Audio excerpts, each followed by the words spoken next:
কোন নদীৰ পাৰত সুৰতনগৰ অৱস্থিত? উত্তৰ তাপতি নদী।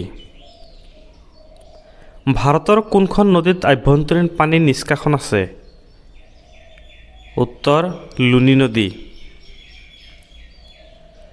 বিশ্বৰ আটাইতকৈ দীঘল ৰেলপথ কোনটো? উত্তৰ ট্ৰেন্স চাইবেৰিয়ান লাইন। ৰাজস্থানৰ এটা কৃষি গৱেষণা কেন্দ্ৰই প্ৰস্তুত কৰা হাইব্ৰিড বীজৰ নতুন জাত 00 কোনটো শস্যৰ? উত্তৰ সৰিয়হ।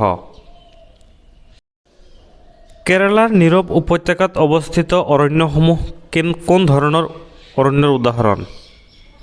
উত্তৰ গ্ৰীষ্মমণ্ডলীয় বৰ্ষাৰণ্য।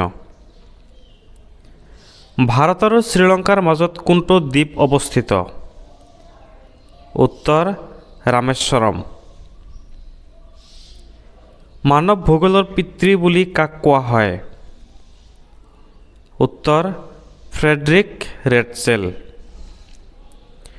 ভাৰতৰ মানচিত্ৰ কোনে প্ৰথমে নিৰ্মাণ কৰিছিল?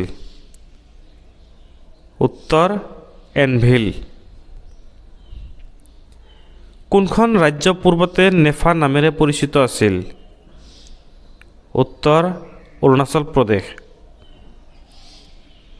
বিশ্বৰ সৰ্ববৃহৎ জাহাজ চলোৱা খাল কোনটো? উত্তৰ ছুয়েজ খাল। 2024 চনৰ পেৰিছ অলিম্পিকত ভাৰতৰ কিমানজন খেলুৱৈয়ে প্ৰতিনিধিত্ব কৰিছিল? উত্তৰ 117 জন। 2019 চনৰ ফিফাৰ শ্ৰেষ্ঠ খেলুৱৈৰ সন্মান কোনে লাভ কৰিছিল? উত্তৰ লিঅনেল মেছি। পাগলাদিয়া বান্ধ প্ৰকল্প কোনখন ৰাজ্যত অৱস্থিত? উত্তৰ অসম। উত্তৰ পূবৰ কোনখন ৰাজ্যত কপিলী জল প্ৰকল্প অৱস্থিত? উত্তৰ অসম।